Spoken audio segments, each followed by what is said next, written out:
Good evening and welcome to this week's irreverent sideways look askance at the wacky world of international politics. In the news this week, after 5 years in a Beirut prison, Terry Waite is surprised by the change which has come over Archbishop Runcie.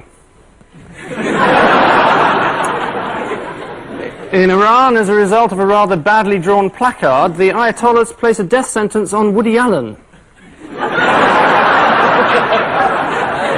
And refuting allegations that sponsorship in sport has gone too far, 6 First Division football clubs reveal their new strips for next season's Super League. On Ian Hislop's team this week, someone who was editing Private Eye magazine when Ian was still in platform boots and hot pants, that's a couple of years ago now, Richard Ingrams.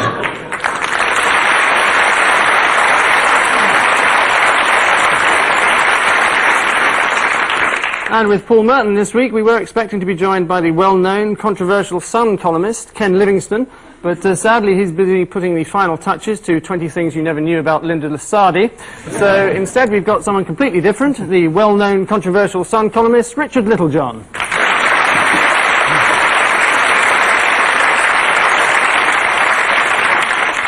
So let's spring elf-like into round one. We're going to show 4 bits of footage showing people who've been in the news this week. Ian and Richard. Rather obscure news story for you may not have caught. No. Tall chap with a beard, by the look of it. Sorry, Oliver North. Oh, yes, Bishop Tutu. I recognise him. Yes, this was the story of Terry Waite, who's been released, and I did catch something about it on the news. And Runcie apologised for the fact that his postcard never arrived. Yes, absolutely right. It's R. Tell, who, together with Tom Sutherland, was released from a Beirut basement this week. He'll spend 2 weeks at RAF Lynham, where they'll do everything, they say, to make him feel at home. They'll be chaining him to a wall and giving him a bowl of rice a day. During his 5 years' captivity, Terry Waite has missed out on the emergence of Eddie the Eagle, John Major, Kylie Minogue, and, of course, Gaza. We understand he's already checked up on the times of flights back to Beirut. There was a heartwarming moment on the steps of the plane as the gentle giant was warmly greeted by the Foreign Secretary Douglas Hurd, and Terry Waite remarked, "Who's this four-eyed git?" Paul and Richard, spot the mistake. Prison, overacting. This is Terry Waite trying to break into prison to escape from the hordes of ITN and massed media. Brixton Prison, isn't it? There's something about the, was it special branch planning or helping the IRA men to escape or something? Or coming up with some plan for them to escape? But that's perfectly in line with government policy, and if they're guilty, you help them out. If they're innocent, you stick them in for 10 years. Not as difficult a question as the Terry Waite one, obviously. It's extraordinary allegations by Thames Television, who filmed that reconstruction, that the 2 IRA suspects who shot their way out of Brixton Prison in the summer did so with a gun provided by the Staffordshire Police. The idea was for an undercover policeman posing as a warder to gain their confidence and thereby elicit secrets about the IRA. And what better way to gain their confidence than giving them a gun, allowing them to escape and losing track of them altogether. I'm sure wherever they are now, they're hugely confident. Still, the police do a very difficult job, which is probably why they make such a complete balls up of it most of the time. In the West Midlands, of course, not near where I live. Ian and Richard, whose is this idea of a good time? It's the Young Conservatives. Either that or the police boring. What's his name? Duke Ellington, wasn't it? Duke Ellington, that's right. Well, you got part of it right. David Duke, is it? It is David Duke, yes. Paul, He stood for governor in Louisiana, and the man standing against him was a crook. And the choice was a crook or a racist, which is democracy, American style. The racist said it was all a long time ago. That's what Kurt Waldheim said. That's what all of us elders say. But it's David Duke, former Nazi and Ku Klux Klan Grand Wizard, who, to the embarrassment of President Bush, stood as a Republican and narrowly lost in the Louisiana state election. His rival in the election, as Ian said, and the man who beat him was Edwin Edwards, a self-confessed gambler, drinker and womanizer, a bit like having to choose between Hitler and Oliver Reed. He blames his association with the Ku Klux Klan on the vagaries of youth. Throwing snowballs, letting down tyres, inciting racial atrocities. We've all done it, haven't we? Paul and Richard, what brief encounter was this? That's Frank Bruno. Bam. This was boxing's equivalent of premature ejaculation, where they wheeled out not only the Dutch boxing champion, but the only boxer in Holland to be beaten up by Frank Bruno. And he's been criticised because Frank Bruno's announced his next opponent is Richard Bryars. Yes, it's Frank Bruno who, with surprising ease, beat John Emmen, champion of all Holland. Frank hit upon the novel idea of continuing to punch his opponent whilst he was being held up by the referee. Frank apologised afterwards for not being able to tell whether John Emmen was down or not, and for not noticing the large white flag and placard saying, "I surrender." In Holland, Emmen apparently works as a television presenter. Rather a good idea, pairing off professional world heavyweight boxers with TV presenters. I'd certainly like to watch Mike Tyson fight Matthew Kelly.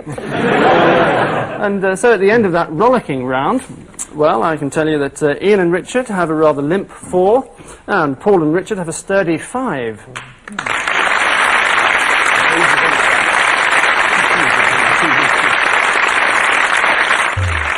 As usual, at this particular juncture, we like to bring everything to a shuddering halt as we happen upon our caption competition.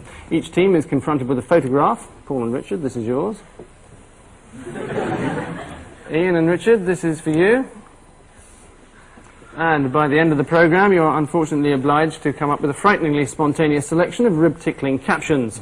But first, we meander into the seamy world of gutter press headlines, so stand by for some appalling plays on words to decipher. Paul, BeastEnders. Yes, there's a plague of spiders in the East End of London, which have come off some fruit market or something.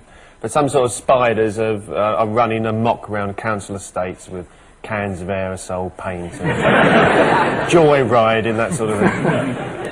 I thought it was EastEnders have introduced a new theme, one of their sort of socially aware things. Bestiality. Bestiality now, yeah. A couple of quite nice bestiality people moved in next door in the square. Yes, it would be nice, but it's completely untrue, sadly. It's the terrifying and admittedly rather implausible news that giant tropical spiders, which escaped from Spitalfields fruit market it was, are now on the loose in the East End of London. One of them is the funnel web spider, which firstly hides underneath toilet seats, and secondly feeds on bananas. An unfortunate and rather painful combination for 50% of the population. Richard Littlejohn, Mr. Inlandi Ravendi nicked £7 million off Taxman. Yes, this was a reference to Mr. Inlandi Ravendi, who was the Who nicked chairman £7 million off the tax man. He was, in fact, the chairman of the Tenerife branch of the Maxwell Communications Corporation, who was last seen rowing along the Mediterranean at some speed.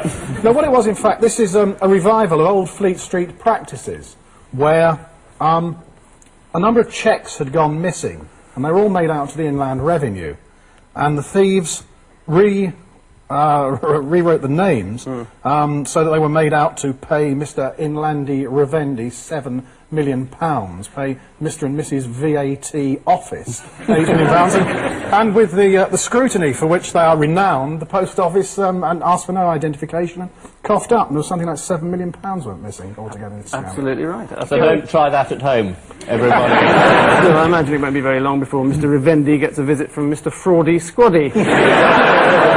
Richard Ingrams, what's kosher monkeys? I think it may be something to do with Michael Jackson going to Robert Maxwell's funeral. Well,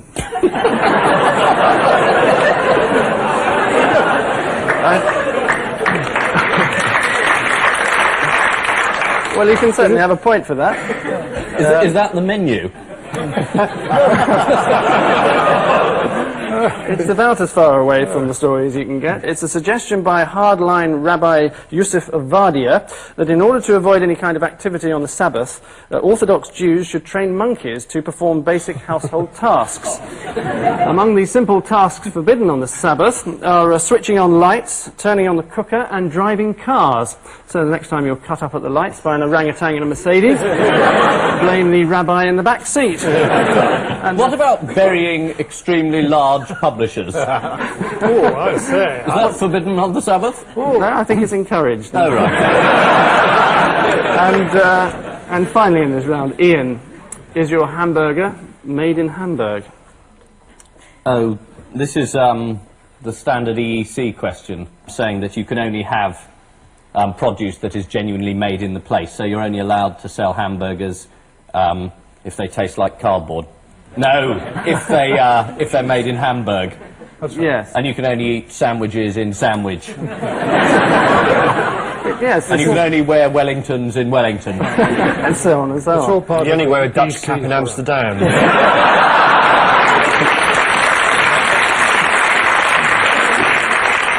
Or a Only French send letter French in letters. Paris. Yeah, exactly. It was a motion, yes, in the European Parliament this week forbidding foodstuffs to be called after a place name unless they're actually made in that place. All French fries would have to be made in France, all LA lager would have to come from Los Angeles, and if you went into a restaurant and ordered a Spanish omelette, you'd have to wait rather a long time. Remind me never to eat in Chechen Ingushetia. Fortunately for When do you want McDonald's... to be reminded about that? Well, I didn't want to be. Oh, you didn't? Fortunately for McDonald's, there's no such place as Beefburg, and little chance of anywhere being called Quarter Pounder with cheese, and an apple pie that burns your tongue to a crisp and squirts all over your time. Which futile speculation brings us to the end of round 2, at which point let me tell you that Ian and Richard still have a trifling 7, and Paul and Richard surge onwards with 9.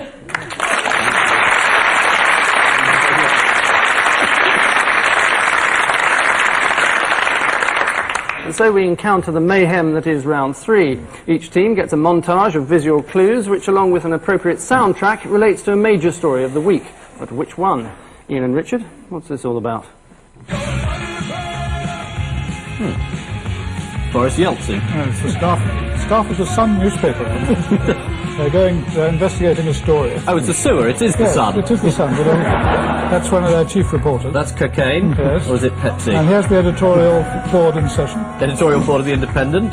Rupert Murdoch's car. And they've all been fired. That's it, I think. Yes, perfect. I needn't ask any more, really, apart from what's the answer. I think the answer is something to do with the mafia, Good, well done. and they're going underground, because the song said going underground, Well spotted. and that's what they're doing, really. And I think we've all got to take that into consideration. Yes, I'll give you a point for Are being they able to remember smuggling what the stuff through the tune was. sewers or something? Smuggling drugs and guns through the sewage system? Yes. I suppose I better give you a point as well. Pathetic guess. You've virtually got it. It's the astonishing discovery of an underground city the size of the Vatican, which has been built by the mafia under the streets of Naples. Police found guns, parking facilities, an elaborate sound system, and endless cocaine supplies. Sounds a bit like Stringfellows. It also has a TV network, no doubt showing such programs as Horse's Head of the Year show, and That Was Your Life. Paul and Richard, what brings this gang together? That's the staff of Private Eye. And the editor of The Oldie. Andy Pandy, yes. And The Oldie's Only Reader. Yes. Bride of Andy Pandy. Frankenstein. Norman Tebbit there. Is Tebbit? Johnny Rhodes. The Wooden Oh, Fox. look at that pig there, look at that. Oh, it's Norman Tebbit now. Oh, That's blimey. about him, that man with the teeth. Yes, it's a collection of people who signed on and gave a lot of false names. So there was like a Frankenstein and, I don't know, Dracula or whatever it was. The reason Surely they got the away Queen with isn't it. enjoying The his reason role they got as away with it. well. The reason they got away for it for so long is that one of them was using the name Queen Elizabeth of Buck House, and as we know, she is a well-known social security scrounger, and nobody thought anything was amiss.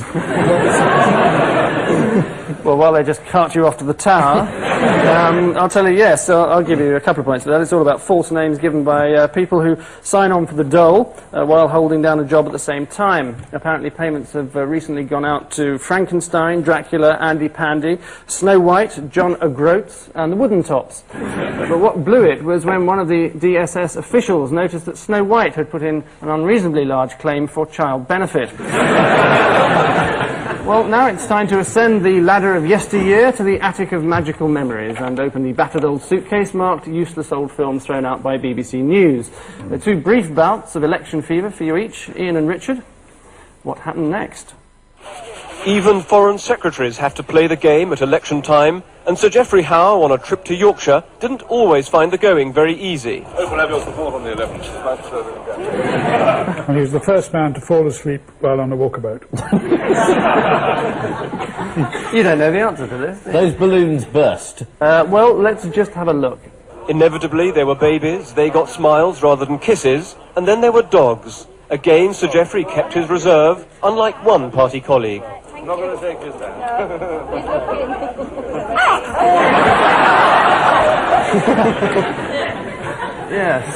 Yes, strange. I always thought dogs were normally programmed to protect sheep. Paul and Richard, a by-election for you. What went wrong here? Benton. Joseph Edward. Labour. 2052. Is this where she exploded? She'd had an anonymous letter, don't read out the results tonight or you'll explode. And she bravely said, that's nonsense, went along and then exploded. I think that's a Mission Impossible plot that you're mixing it up with. Or she got the count wrong, or she announced the wrong winner. I'll give you 1 point for that because you're almost there, but let's just see what happened. Benton. Joseph Edward. Labour.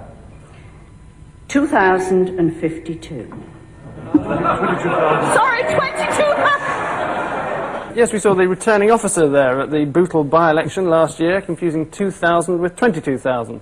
Common problem with Liverpool councillors. Their property deals or anything to go by. I can't see what's so difficult about reading out a list of figures. I would have thought it was as easy as falling off a yacht. A log.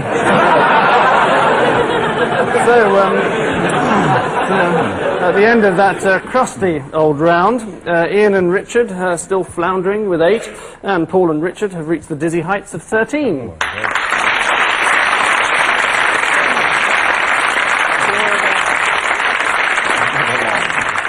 And so we waltz demurely into our odd one out round, in which we show each of the panel a juxtaposition of strange faces, one of which is stranger than the rest. Paul, 4 old women for you. Yanis Kinnock, Mrs. Thatcher, Sting, and Mary Whitehouse. Mrs. Thatcher's the only one who hasn't been a school teacher. Next. Well, it's incredible and it's right. Yes, well done.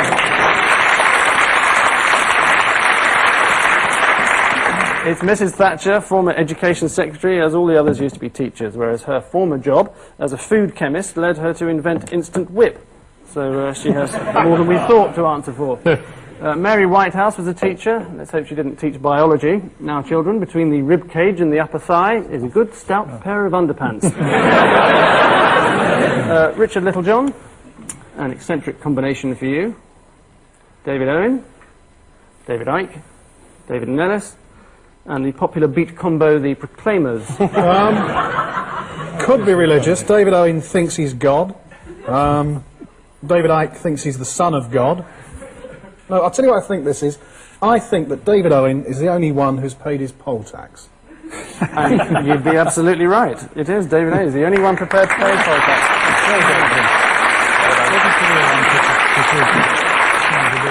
Very good indeed. Yes, David Nellis, MP, refused to pay on the grounds that he spent most of his time in prison, where he'd been put because he wouldn't pay his poll tax. David Icke refused on the grounds that he spent most of his time on the planet Andromeda. And the Proclaimers refused on the grounds that they'd received 2 poll tax bills when they're quite clearly one and the same person. Richard Ingrams, try these 4 for size. Desmond Tutu, Roy Jenkins, Madam Instant Whip, and Crown Prince Naruhito of Japan. Well, the chap with the dog collar is coloured. Isn't that right? Well, it is right, but it's not the answer, sadly. But very sensitive of you to point it out. I noticed I spotted it right away. A lot of people wouldn't have noticed that. Has it anything to do with my old University of Oxford? It is, curiously. Well, the Crown Prince went to Oxford. Roy Jenkins, Roy is the Chancellor. Mrs. Thatcher was something to do with it, and there's nothing whatever to do with it. I'll give you a point. It's Maggie this time, as she's the only one Oh, not yes, to be... this is the honorary doctorate question. It is, well done for another Well, point. she was barred from getting one. She was refused, in fact, an honorary degree. She did ask to get one, but, I mean, they gave one to Crown Prince Naruhito of Japan, but a country with whom we were at war for 4 years, but not Mrs. Thatcher. There are limits, obviously. And finally, in this round, Ian, 4 fading starlets for you. Colin Moynihan. Yes. Richard Ingrams. Andrew Neil, editor of the Sunday Times, and his opposite number at the Observer, Donald Trelford. I'm the only one without not wearing a wig. I think this is a leg over question. Ready? Yes. I do. Would you like to elaborate on that? I think one of the former editors in this got his leg over Colin Moynihan. You must have read that in the Daily Mail. I did. It was in that Dempster column. Oh, yes. Awfully reliable. Yes, I believe everyone. This is very much a Pamela Baudet question. Colin Moynihan took her to a ball. Andrew Neil, who's the editor of the Sunday Times, took her out. Crawford had what he called as a tangential relationship with her. Did he? I wonder what that make meant. of that. It takes 2 to tangent. And Andrew Neil, the great romantic of all time, actually gave her a food mixer. As a gift. Kenwood mixer. Isn't that touching? He Astonishing. very rudely repaid the compliment by cutting the crutch out of his trousers. Yes. When their relationship split up. It was very, very amusing. Sad. Yes, well, I think The trousers split up as well, yes. They did. it was equally sad. So the odd man out, I just have to therefore. finish this question, is the only person not to have actually walked out, as I think they say, with Pamela, was this old chappie here. And he was reported as having done so in the Daily Mail, in Nigel Dempster's column. And Dempster said that Ingrams had been spotted with Pamela, what an old humbug, wandering around Hastings, and that someone had come up to him and said, yes, we know you. And it later transpired that Ingrams had sent him an anonymous note saying, I was in Hastings the other day and I saw that old humbug wandering around with Pamela. And Dempster, the great journalist, the true professional, put it all in totally unchecked. And subsequently looked a terrific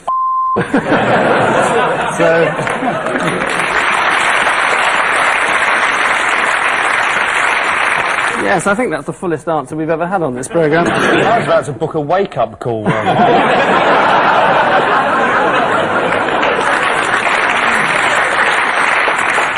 I was trying to outdo Angus. Yes, later that same month. Which brings us magically to the end of this round, at which point I can tell you that Ian and Richard are still floundering with 12, and Paul and Richard have reached the dizzy heights of 17.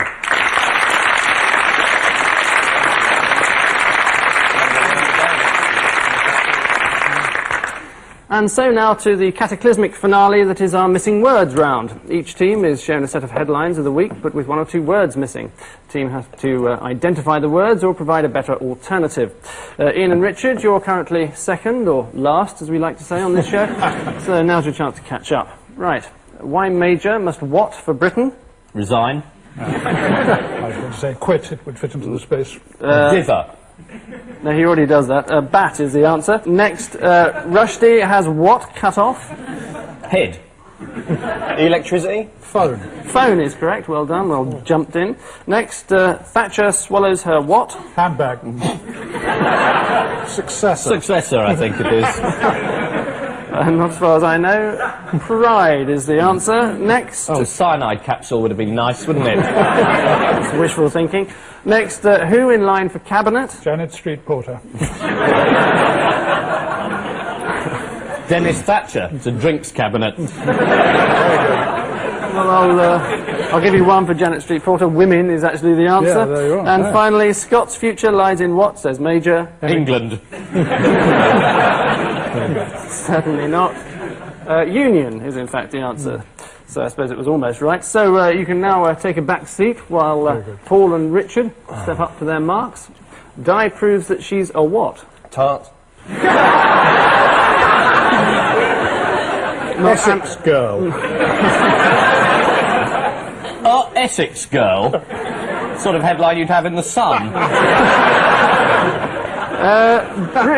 Brick is actually the answer. Next, rebel Tory MPs join Ashdown in what? Maximum security psychiatric hospital. Packed. That's too long a word for packed. It's like that's probably an omelette or something, isn't it? Well, it's Obscurity, isn't it? referendum call is actually Referendum what I've got call, written here. oh, Could be yes, omelette right. there. Yeah, Next, Bronzed Heath succumbs to Tebbett's what? Flirting. Pectorals. 5 o'clock shadow. Neither of those. Law, in fact, is the answer. Next, Baker bangs what against wall? Mrs. Thatcher. Is not correct, I'm happy to say. His head is actually the right answer. And finally, use what, advises Thatcher? A condom Cecil.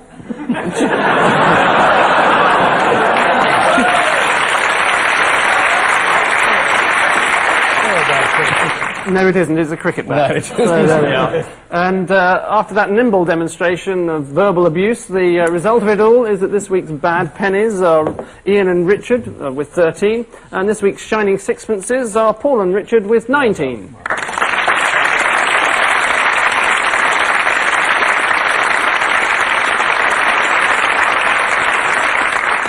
So good luck to our winners and good riddance to our losers. But before they rush off to take their lives, it's time to make matters worse by reminding them of our caption competition. Paul and Richard, what did you think of for this? No, let me guess, it's Gerald Kaufman. Neil, do you think this will really win the Muslim vote? That's the one. That's the one. Very good. Ian and Richard, what about yours? I could murder a double diamond.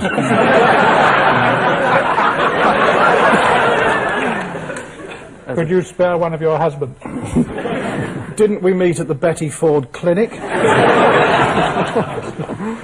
Very good. On which ribald note we say thank you to our guests, Ian Hislop and Richard Ingrams, Paul Merton and Richard Littlejohn, and I leave you with the news that fears have been expressed that the water jump at this year's Grand National may be too deep.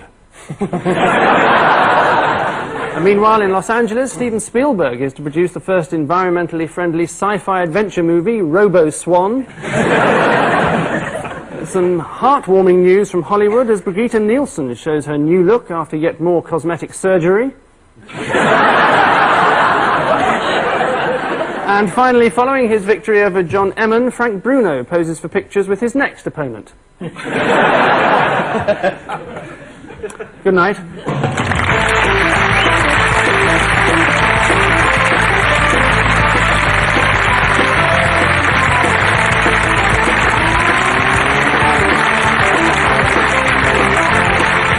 Don't forget our Have I Got 1991 For You double bill tomorrow from 11, with guests including Kevin Day and Edwina Curry.